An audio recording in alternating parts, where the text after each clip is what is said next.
Hari ini kami kedatangan seorang tamu yang luar biasa yang hadir di Studio Alam Inspirasi Prabu. Pada hari ini kami akan sedikit ngobrol tentang acara yang mereka adakan hari ini, dan semoga saja ini bermanfaat bagi kita untuk posisinya. Selamat datang Pak Ali Mahdi. Terima kasih, selamat sore. Selamat sore. Assalamualaikum warahmatullahi wabarakatuh. Waalaikumsalam. Dan seorang yang luar biasa juga, narasumber tetap yang selalu menganalisa narasumber yang hadir. Dan kami punya prinsip bahwa mereka yang hadir adalah tamu yang harus disedot ilmunya. Dalam tanda kutip, sedot pemikirannya, disedot juga bagaimana posisi dan perannya di di luar Blesti. Nah, pada hari ini kami ingin mengajak sebuah kondisi di mana kita harus mencintai teh dari sekarang. Tapi sebelumnya, Mas Ali Mahdi ini sebagai seorang pembicara dalam berbagai seminar-seminar dan juga menggawangi sebuah master SOP ya, yang pada hari ini kebetulan bertandang ke studio mini, bukan studio mini ya, studio luas ya, Studio Alam Inspirasi Prabu. Nah, YouTuber juga digeluti, TikToker juga iya. Makanya macam-macam lah, ingin detail dan apa yang berhubungan dengan profesi di latar belakangnya ya. Nanti bisa satu halaman itu penuh. Dan juga hari ini kita akan tanyakan bagaimana kesannya Pak Ali Mahdi di Studio Alam Inspirasi Prabu. Wah, ini dasar Mas, Masya Allah. Jadi kalau studio kan bisa identik dengan alat-alat ya, kabel-kabel gitu. Ini lebih fresh, alami gitu. Jadi ya luar biasa. Luar biasa ya. Kayaknya setiap orang yang kesini kayaknya kerasan. Kerasan ya. Ya boleh ada teh kan di depan. Ya. Dan bagaimana dengan ini kan lagi musim hujan ya, kemudian dibarengi dengan minum teh. Itu rasanya bagaimana rasa tehnya ini? Mantap. Mantap ya. Mantap. Ya, jadi sudah tahu bagaimana kita mencintai teh untuk sekaligus restorasi budaya minum teh ya, seperti apa yang dikatakan dan digembar-gemborkan oleh Pak Tata Prabu, seorang disruption planner, pengamat ekonomi baru, sosial bisnis. Ternyata ada hal-hal yang memang harus diperkenalkan kepada dunia, terutama juga bangsa sendiri, bahwa bangsa sendiri terkenal memproduksi teh yang terbaik di dunia, tapi tidak memiliki budaya minum teh yang ini juga jadi pertanyaan. Ya, silakan kalau begitu kami ingin membuat sebuah diskusi yang tidak terlalu jelimet lah. Seorang master SOP seperti Pak Ali Mahdi tentu tahu betul bagaimana kita ini harus berkiprah menyongsong Indonesia baru setelah pandemi ini melandai. Ya. Jadi apa yang harus dilakukan saat ini Pak Ali Mahdi? Ini terlepas dari ulusan teh dulu.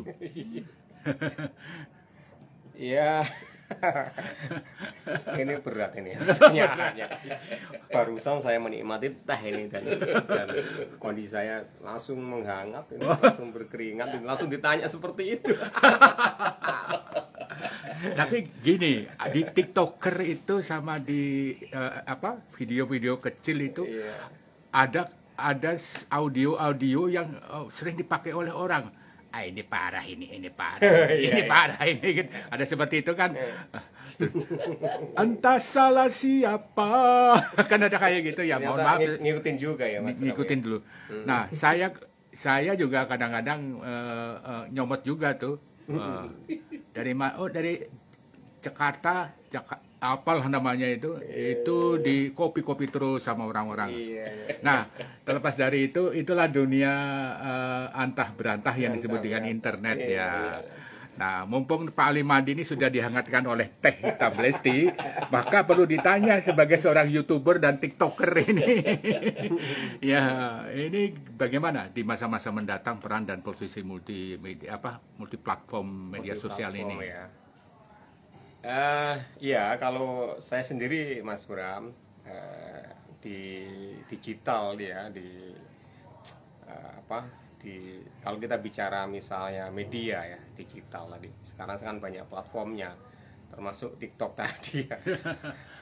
Itu luar biasa sebetulnya. Tinggal bagaimana kita bisa menjadikan itu sebagai alat ya, sebagai alat ya, bukan menjadi tujuan ya.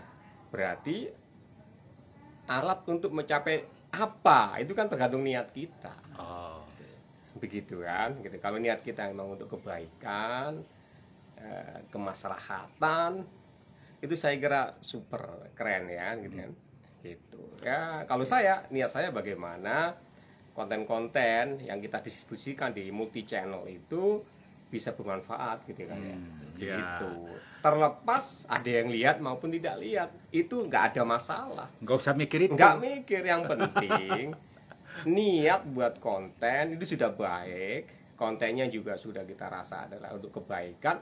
Itu menurut saya, agama saya itu sudah kebaikan. Kebaikan itu akan dibalas dengan pahala yang luar biasa. Gitu kan, gitu.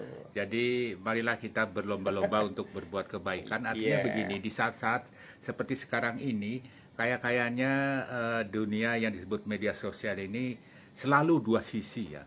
Satu sisi kebaikan dan sisi negatif. Ya, itu sudah pasti ada.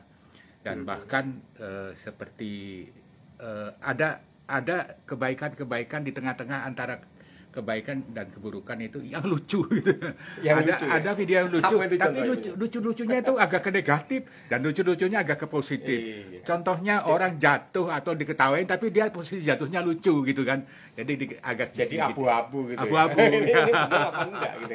Antara hiburan sama hal-hal yang kurang gitu ya. Gitu ya. Nah, juga ada kondisi di mana ternyata orang ngeprank yang keterlaluan. Nah, itu ada yang mengumpat dengan caranya sendiri di media sosial, tidak terima, dijawab juga dengan cara yang sama di media sosial. Jadi media sosial ini arena jawab menjawab, arena juga sekaligus membuat pertengkaran itu saling saut-sautan. Saut-sautan di ID-nya masing-masing. Padahal nggak pernah ketemu langsung ya. Iya. Nah, sekarang pertanyaannya sebelum dianalisa oleh Bro Tata, pengalaman sebagai seorang YouTuber, sebagai seorang yang mengasah juga bicara di TikToker, sebaiknya apa sih tipsnya berbicara di media sosial secara umum ya? Bisa di WhatsApp, bisa di YouTuber, Facebook, atau TikToker.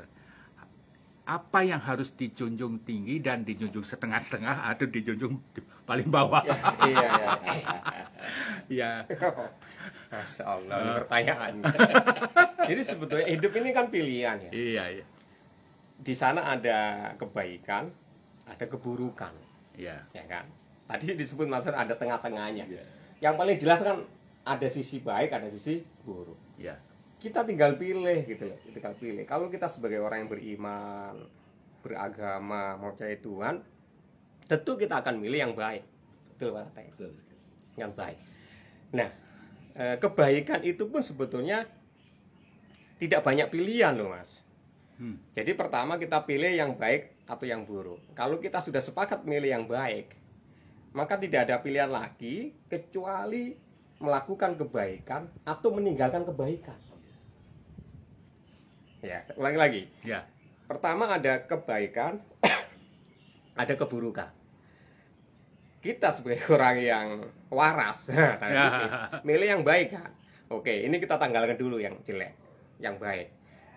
Nah, hidup yang baik ini, memilih yang baik itu tidak ada pilihan lagi. Hanya dua pilihannya. Mengambilnya atau meninggalkannya. Itu. Bahkan kalau kita mau evaluasi diri, dalam melaksanakan kebaikan itu aja banyak sekali kesalahan yang kita lakukan. Atau begini, kita ngambil kebaikan sementara itu atau dalam hal yang sama itu kadang-kadang kita meninggalkan kebaikan yang lain. Misal ya, saya meluangkan waktu datang silaturahim ke Pak Tata sama Mas Bram di studio Alam Inspirasi Prabu. Alam ini, Inspirasi Prabu ini, itu kebaikan.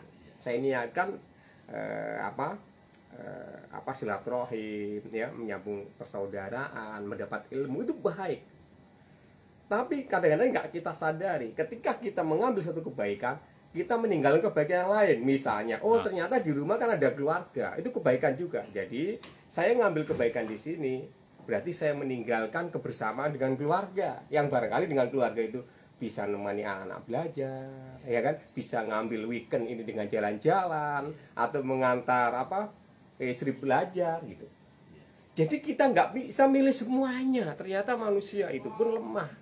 Artinya kalau kita disibukkan dengan kebaikan saja, kita sudah sebenarnya sudah tidak sempat mikirin keburukan, Pak.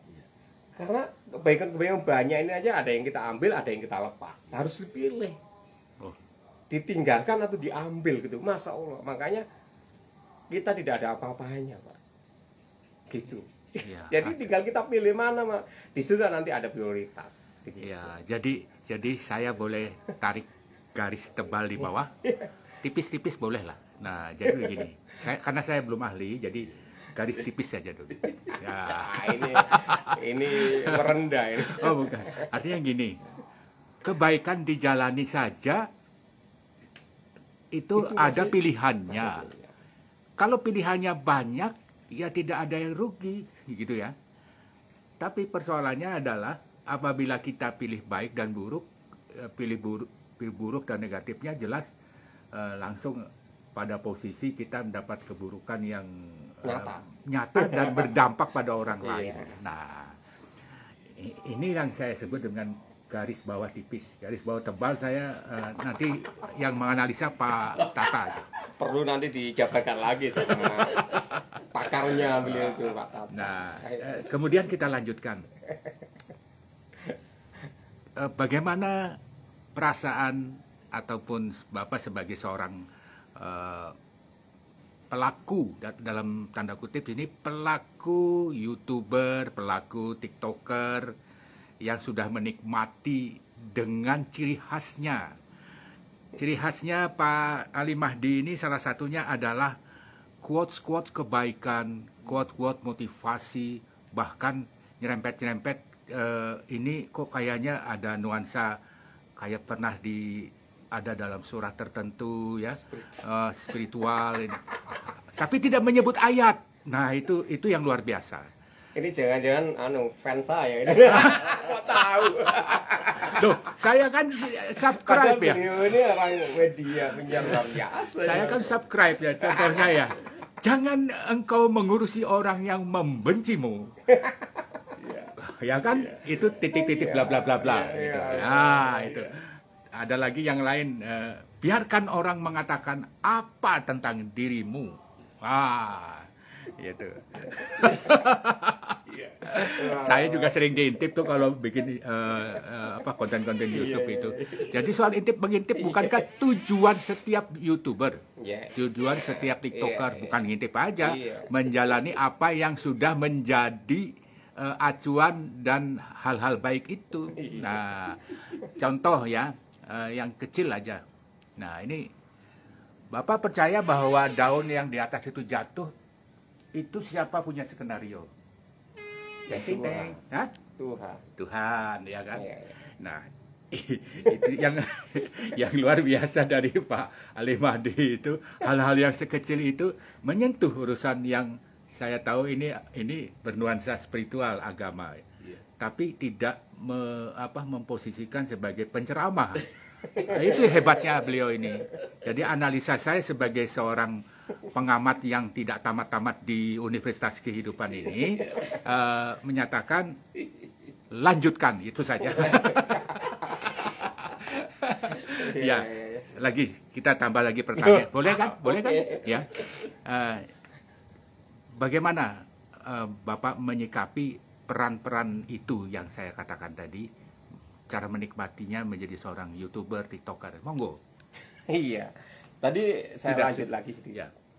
Jadi ada dua pilihan tadi. Saya adalah salah satunya orang yang memilih dalam kebaikan.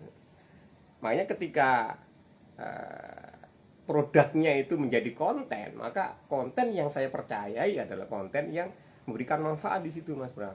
Maksud adalah quotes, motivasi, ya kan, yang universal, ya, sehingga barangkali, gitu kan, apa yang saya sampaikan ini bisa bermanfaat bagi orang lain. Sebetulnya yang pertama sebenarnya bagi kita sendiri, bagi saya sendiri sebagai pembuat kontennya, ya. Untuk evaluasi diri, untuk motivasi diri.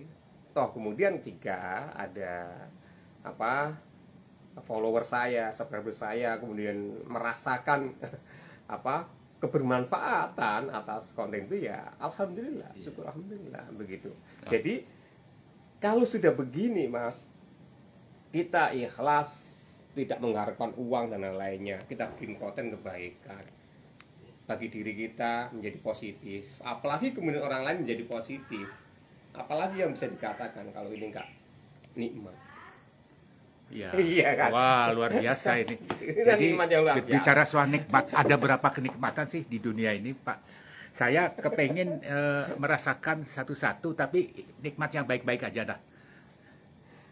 Ya, nikmat secara general menurut saya sih, ya, adalah nikmat kita sebagai sebagai makhluk yang diciptakan Allah, dengan kesehatan kita, ya. Apapun kondisi kita, ketika kita masih bisa bernafas, bisa berkarya, itu adalah hal yang luar biasa. Berarti nikmat fisik kita, ya. Kemudian nikmat ruh kita, keimanan kita, ya. Kita menyadari bahwa kita adalah makhluk ciptaan Tuhan, ya, yang tidak bisa hidup sendiri, ya. Kita sebagai makhluk sosial dan lainnya, ya kan, ya. Kita ini juga harus kita nikmati, gitu. Jadi pertama adalah fisik kita sehat, kedua ruh kita, ya kan, sehingga kita bisa memberikan karya-karya yang baik adalah dari ruh kita. Apa sih, kita menyadari bahwa apa sih tujuan kita diciptakan oleh Tuhan kita, ya. Begitu, itu nikmat luar biasa. Jadi nikmat tidak hanya sekedar kaya secara bentuk materi, gitu kan, tapi bagaimana hati kita, ruh kita ini bisa berikan manfaat kepada orang lain. Saya kira itu sih menurut saya sih, Mas. Oh, nggak apa-apa itu. Seharusnya sebelum ditanya tadi dikasih bisikan dulu ini. Oh, makanya ini yang disebut dengan ciri khas inspirasi Prabu. Itu tidak ada skenario. Kalau ada skenario dan juga storyboard dan sebagainya, itu bukan inspirasi Prabu. Begitu, ya. Nah, ini nanti bisa dibantu oleh Pak Tata, ya, oh iya. Tentang kalau itu, Pak Tata, ya, ini pengamat ekonomi baru, sosial bisnis, yang ngurusi juga disruption, ngurusi juga urusan-urusan yang berhubungan dengan perilaku. Perilaku beliau sih jangan ditanya, tapi beliau mengamati. Bentar dulu, saya mau mengamati. Yuk lanjutkan. Bagaimana mimik mukanya ketika gitu ya. ketika minum, ya. Oke, enggak apa-apa. Jadi inilah yang disebut dengan perilaku minum seperti apa. Perilaku juga kira-kira mimik apa ya muka. perilaku saya di mata Pak Tata. Wah, ya. Jadi begini, Pak Bro Tata, silakan lanjutkan, karena sampai detik ini Bro Tata selalu melihat yang aneh-aneh di media sosial, termasuk WhatsApp, termasuk Facebook, termasuk YouTuber dan sebagainya. Kadang-kadang beliau juga saya kirimin link-link ini. Tahu Pak, jawaban emotikonnya sudah kuduga gitu. Emotikonnya kayak gitu. Sudah kuduga. Nah, silakan Bro Tata amati dan apa yang dikatakan oleh saya sebut aja Bro, ya. Karena kita ini bersaudara. Bro Ali Mahdi yang luar biasa ini. Dan kita merasa terhormat didatangi orang terkenal nih. Iya, betul. Betul. Jadi pertama-tama para sahabat, kawan inspirasi Prabu dimanapun kawan Inspira menyimak kemudian menonton acara kami pada sore hari ini, terus terang sebuah kehormatan, sebuah rasa syukur.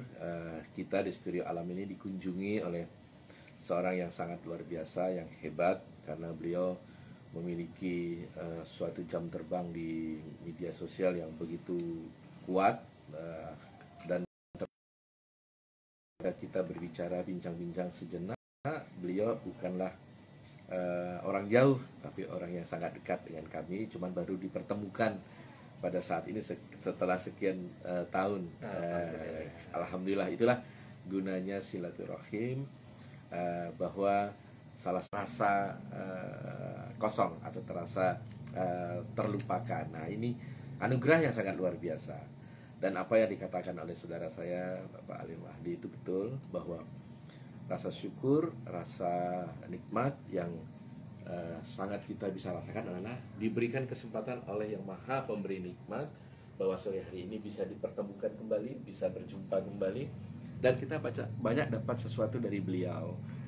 Secara sederhana, secara gamblang, secara mudah dipahami, bahwa apa rasa syukur dan rasa nikmat itu. Nah, itu yang pertama.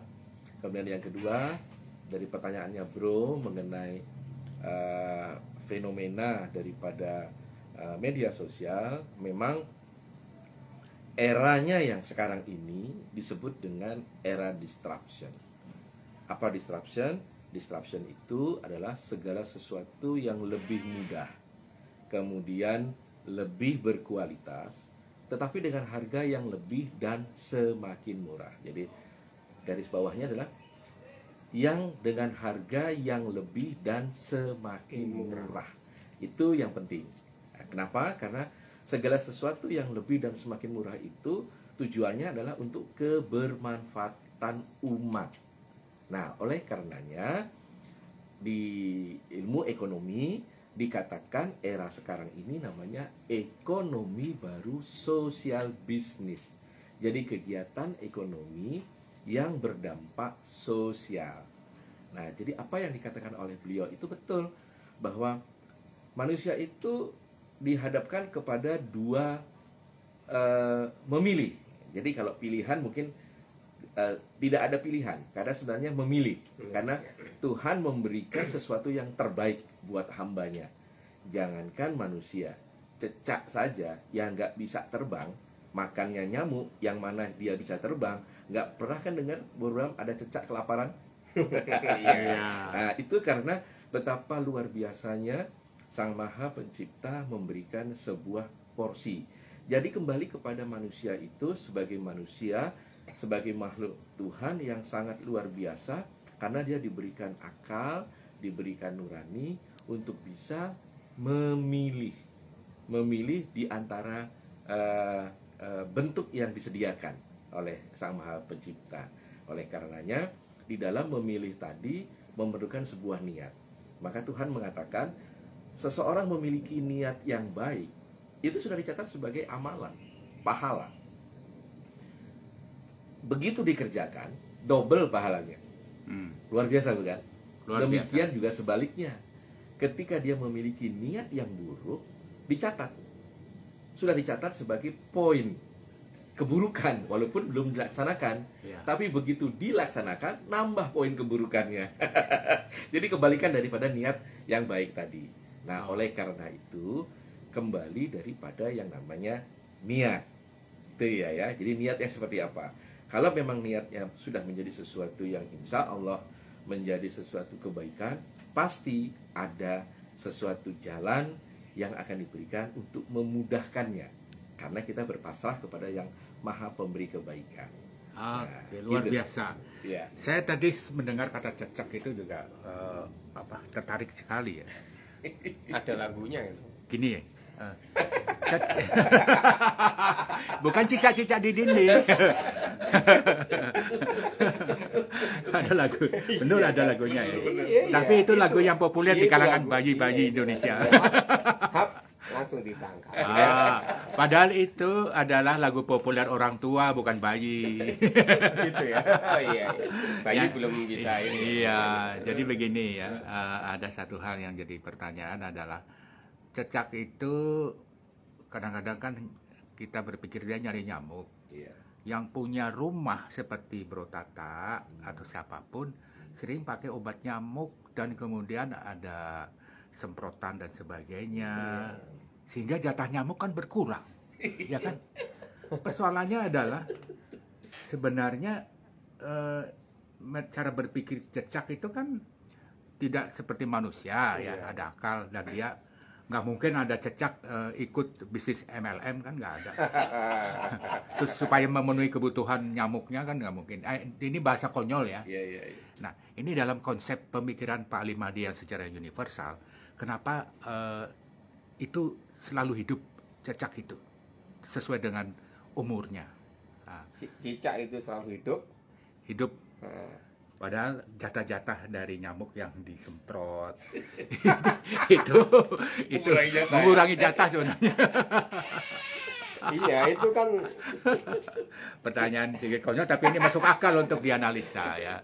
Itu kan memang masuk ke ekosistem kehidupan kita ya. Oh, gitu Itu kan selain ada manusia juga ada makhluk yang lain, termasuk binatang ya, tumbuhan dan lain-lainnya. Mungkin kita ingat ya bahwa kita itu bisa saling memakan dan memakan gitu. Oh gitu ya. Loh, iya. Iya. Dan rantai makanan tertinggi siapa?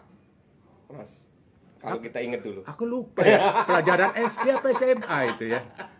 Kan misalnya rumput itu dimakan oleh kambing ya gitu ya kan. Kambing dimakan oleh siapa? Oh, manusia. Manusia makan kambing ya kan. Muter aja gitu ya. Iya.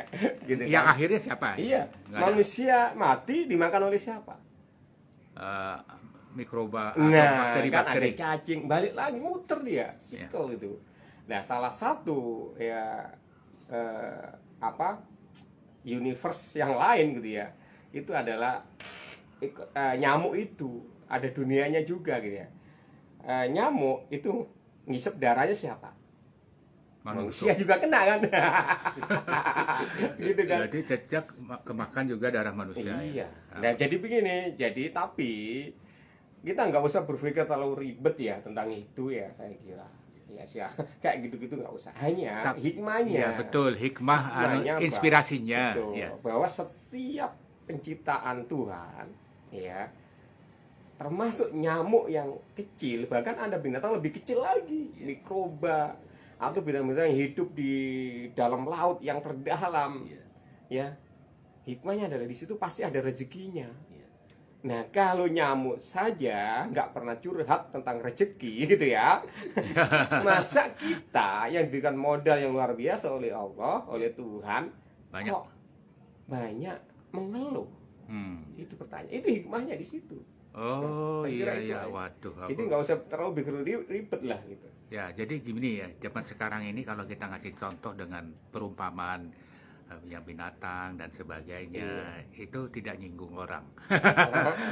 Tapi kalau kita memberi contoh kepada, oh itu si A contohnya, oh itu si B contohnya, oh itu kan nyinggung. Nah, tapi inilah sebuah kondisi di mana ternyata akal manusia untuk memberi kebaikan itu macam-macam. Salah satu diantaranya adalah kita ini saat ini memberikan informasi menurut ilmu pengetahuan kita sesuai dengan keilmuan kita miliki melalui sebuah media yang saat ini sebagai media radio tanpa tower, Ratato ya. Kemudian ada televisi tanpa tower dan investasinya kalau dulu investasi membuat televisi itu bermain di atas 20 miliar, kemudian radio bisa 5 miliar dan sebagainya.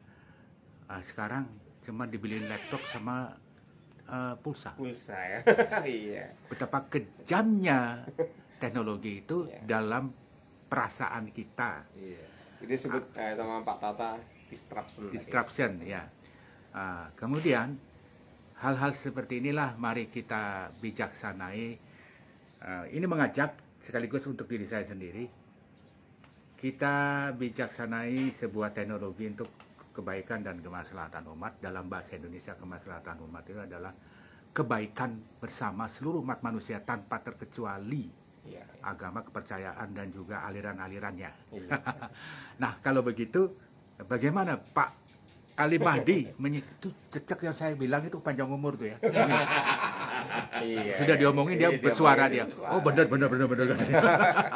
Ya jadi begini, bagaimana pandangan Pak Ali Mahdi terkait dengan pemanfaatan teknologi untuk kemaslahatan umat itu seperti apa? Mungkin ini pertanyaan muter-muter dan mirip-mirip ya. Iya, Tapi saya menginginkan ada sesuatu yang detail yang Iya. bisa membuat saya dan Pak Tata dan semuanya bisa tahu Iya. dan Iya. bisa terinspirasi. Karena saya lihat di video company profile dan sebagainya, saya melihat dan saya menilai sendiri Pak Ali Mahdi ini orangnya terstruktur, detail, dan bla bla bla. Iya. Iya. Lagi ya, cara memberikan manfaat itu ternyata kan nggak lepas dari media kan. Nah, Ya. hari ini kita diberikan alternatif yang dahsyat dengan kemajuan teknologi ya di era digital itu. Kan tapi sayangnya kan yang bisa memanfaatkan kebaikan teknologi ini kan tidak hanya kebaikan, ternyata keburukan juga bisa memanfaatkannya. Makanya ada quote baru ya baru baru terngiang saya. Berarti kebaikan yang nggak disupport dengan teknologi ya akan kalah dengan keburukan yang disupport dengan teknologi yang baik. Waduh, ini ilmu lagi nih. Betul nggak? Betul. Gitu. Maka ayo atau wahai orang-orang baik, nah gitu, gunakan teknologi itu. Ya, jangan sampai TikTok, mohon maaf, hanya diisi orang-orang hanya berbuat negatif. Ya, kalau menyanyi masih it's okay, gitu ya. Tapi kan ada juga yang negatif, bahkan mungkin bisa merusak moral kita, anak-anak kita, gitu kan. Ayo orang-orang baik, kalau di situ tidak ada orang-orang baik yang masuk, wah, gimana jadinya ya? Ya. Mungkin saya bukan orang baik, hanya orang yang berusaha untuk menjadi baik. Maka kalau saya punya kemampuan untuk membuat konten itu, saya masuk gitu loh. Walaupun memang belum sempurna, belum baik gitu Pak Tata, Mas Pram.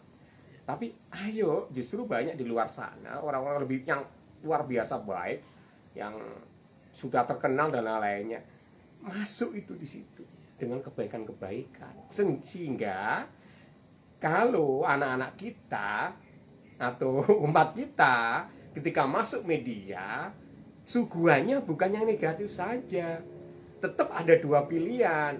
Buruk itu nggak bisa dihapus, ya.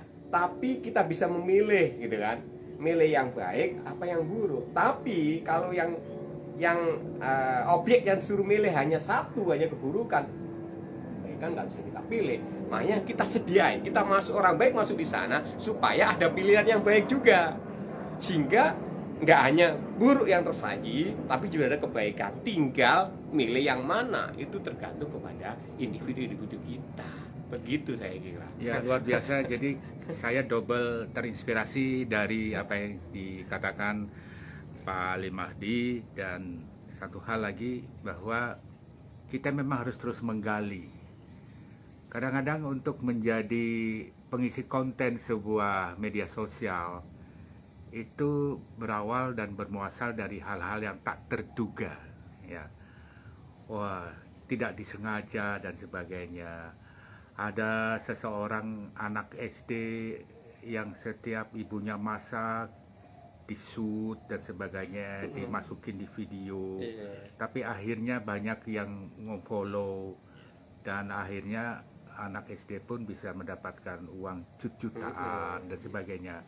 Kemudian ada orang yang dulu pengangguran, sekarang menjadi pengisi konten kreator, akhirnya penghasilannya ngalang-ngalain anggota DPR. Kok saya kasih contoh anggota DPR ya? Maksudnya gini. Jangan-jangan punya cita-cita yang bukan. Artinya begini, anggota DPR itu kan image-nya kan keren. uangnya Keren apa banyak, keren? uangnya banyak, gajinya banyak, tunjangannya banyak, Iya, iya. jalan-jalannya banyak dan sebagainya. Iya. Itu maksud saya begini. Tapi semuanya itu tergantung dari kebaikan sih. Ada anggota DPR baik kok, Iya. ada semua Ya, yang baik. banyak. Ada. Dan kemudian kita bicarakan hanya sebuah contoh. Oh, betapa bahagianya punya gaji sebesar anggota DPR. Iya. Betapa bahagianya mendapatkan gaji dari YouTube dari keringat sendiri tanpa berpikir tentang yang sesuatu yang jelimet. Nah, Iya. bagaimana kita mengelola keuangan yang kadang-kadang mendadak dari YouTuber itu, dari YouTube itu, sebaiknya uang itu dikelola dengan cara seperti apa dari sudut universal dan spiritual. Silakan. Tantangan ini, bukan Iya, tantangan iya. ini kan memang harus ke sana larinya. Ya, sebenarnya mungkin bukan saya ya yang diwawancari tentang bagaimana mengelola hasil dari YouTube, karena memang saya nggak fokus bagaimana mendapatkan uang dari YouTube itu. Tapi yang sekali lagi yang saya sampaikan adalah kebaikan-kebaikan yang saya percayai itu adalah punya manfaat. Itu sudah apa namanya, pendapatan itu. Iya kan? Karena itu juga rezeki gitu ya, rezeki yang saya peroleh begitu. Saya emang dapet sih ya nggak banyak lah gitu kan. Ya artinya kalau belum perlu dikelola lah gitu. Pakai makan juga langsung habis saya gitu. Saya kira kalau itu ya Mas, bersyukur juga bahwa di era kekinian ini kita dimudahkan ya, bagi anak-anak muda yang mungkin kemarin kurang beruntung dengan pekerjaan ya dan lainnya, terus karena COVID kemudian harus dirumahkan. Nah, menjadi konten kreator, YouTuber, TikToker, itu adalah satu peluang gitu kan. Sekali lagi adalah kita bicara bagaimana kita bisa manfaatkan teknologi itu. Saya kira itu. Luar biasa. Jadi menurut Pak Tata Prabu, peluang untuk menjadikan anak bangsa ini menjadi seorang konten kreator itu juga solusi ya? Iya. Silakan. Ya betul. Jadi apa yang dikatakan oleh saudara kita Simon Mahdi itu betul, bahwa dengan adanya kemudahan-kemudahan yang sudah disediakan oleh teknologi, dia membuka sebuah peluang bagi yang melihatnya gitu. Iya kan? Karena sebenarnya peluang itu ada di mana-mana. Jadi peluang itu dekat. Saya teringat ada satu quote yang mengatakan bahwa bukan mata yang tidak bisa melihat, tapi mata di dalam dada yang tak nampak. Nah itu kan. Apa itu? Atau yang dikatakan gajah di pelupuk mata tak tampak, kuman di seberang lautan terlihat nampak. Ya. Dasar ini. Jadi sebenarnya beliau luar biasa itu ya. Jadi menurut Profesor Henat Kasali, yang namanya di era disruption itu ada 7 kecerdasan baru, ya gitu ya. 7 kecerdasan baru yang harus diikuti, yang harus dipelajari supaya tidak tertinggal oleh yang namanya perubahan. Nah, salah satu kecerdasan itu namanya contextual intelligence, yaitu membuat konten. Nah, itu seperti tadi Bro Bram bilang, ada seorang anak melihat ibunya masak, dibuat konten. Ada seorang sahabat naik bis malam, dibuatin konten. Nah, itu namanya konten. Itu sebuah kecerdasan baru. Tetapi dari semua 7 kecerdasan itu, ada satu kecerdasan lagi yang penting, namanya spiritual intelligence. Wow. Nah, itu menurut Profesor Kasali. Artinya, semua konten-konten yang ada, apabila dia berlandaskan niat daripada spiritual tadi, maka nothing is impossible. Tidak ada yang tidak mungkin. Seperti tadi Bro mengatakan, jatuhnya daun yang ada di sini itu sudah tercatat, tidak otomatis ujuk-ujuk jatuh. Demikian juga apa yang tadi menjadi sebuah pertemuan yang luar biasa antara kita semua di Studio Alam ini, mendapatkan pencerahan, mendapatkan sesuatu yang luar biasa dari seorang pakarnya di bidang YouTube. Nah, saya teringat jadi salah satu konten beliau yang mengatakan bahwa jangan memanfaatkan situasi kondisi kemajuan teknologi ini sebagai objek, tapi jadilah sebagai subjek. Nah, saya mau ingatkan lagi tanpa menggurui, apalagi mentutori, apalagi mendoseni, ya kan, bahwa yang namanya teknologi hari ini kita bisa lihat. Tadi beliau bilang TikTok, ya dibuat oleh siapa? Itu kan dari negeri Cina, ya yang punya. Kemudian WeChat ada yang punya juga dari negeri Cina, ya kan. Lalu ada yang namanya WA yang punya dari Kanada, ya kan. Lalu ada Facebook yang punya dari Eropa, Amerika, ya. Ya kita lihat sekarang. Lah Indonesia punya apa? Punya banyak waktu untuk memanfaatkan yang tadi itu. Iya. Ada punya banyak waktu minum teh kalau gitu ya. Silakan diminum ya. Nah, jadi mari kita berbicara tentang bagaimana akhir dari semua itu, bahwa kita harus mengatakan tiada akhir tanpa kita berbuat sesuatu, ya. Sesuatu itu harus sesuatu yang baik dan positif. Nah, sesuatu yang baik positif pasti mendapatkan berkah. Salah satu salam kita itu kan salam berkah dan salam besar, berkah dan mesari. Oke, closing statement dari Pak Ali Mahdi. Apa arti berkah itu agar kita semuanya bisa mencari keberkahan itu? Apakah berkah itu dicari atau kita diberikan berkah itu? Atau kombinasi keduanya? Atau. Silakan. Iya. Berkah ya. Biasa ini berkaitan dengan rezeki. Biasanya orang bicara tentang rezeki, ya kan? Ya. Rezeki itu, ya kan? Ada berapa orang yang mengatakan ada yang harus diambil, ada yang datang sendiri, begitu. Diambil misalnya kita bekerja dan lainnya. Tapi tidak jarang juga kita dapat rezeki itu dari yang tidak disangka-sangka, betul nggak? Betul. Kayak sekarang, kemudian tiba-tiba saya dipertemukan oleh Pak Tata. Ini rezeki. Loh kok rezeki? Iya, karena rezeki tidak hanya sekedar materi kan, tidak sekedar materi. Nah, rezeki yang berkah itu seperti apa? Ya, kalau rezeki itu berupa materi, misalnya berupa uang, berupa penghasilan, ya, rezeki itu membuat kita menjadi orang lebih baik dan bisa bermanfaat untuk kita. Contoh, kalau kita sebagai orang yang beriman, ya, maka dengan rezeki itu semakin tebal keimanan kita, semakin loyal dengan Tuhan kita, semakin rajin beribadah, semakin baik dengan keluarga kita, anak istri kita, ya, lingkungan kita dan lain-lainnya.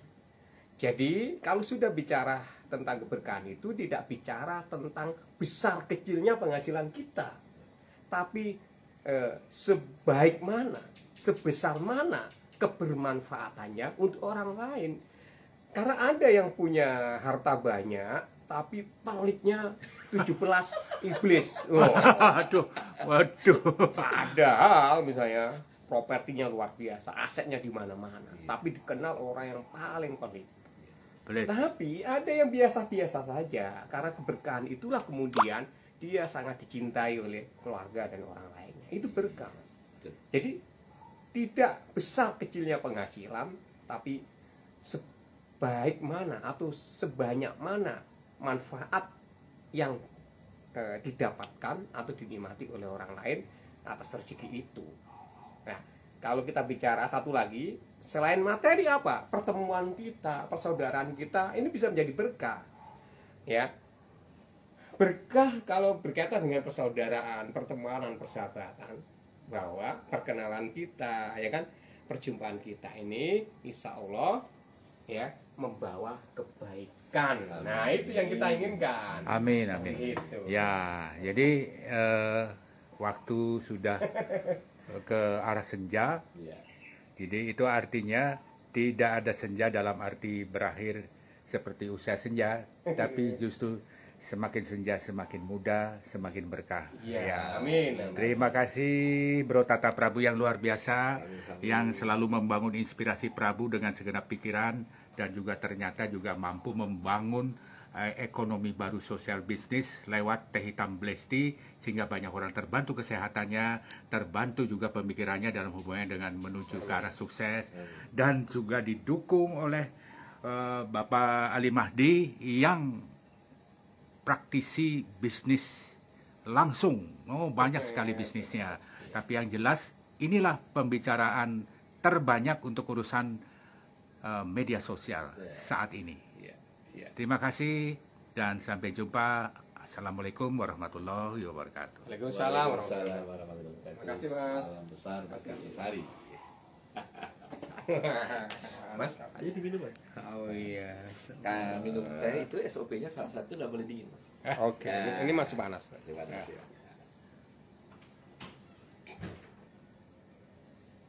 Luar biasa.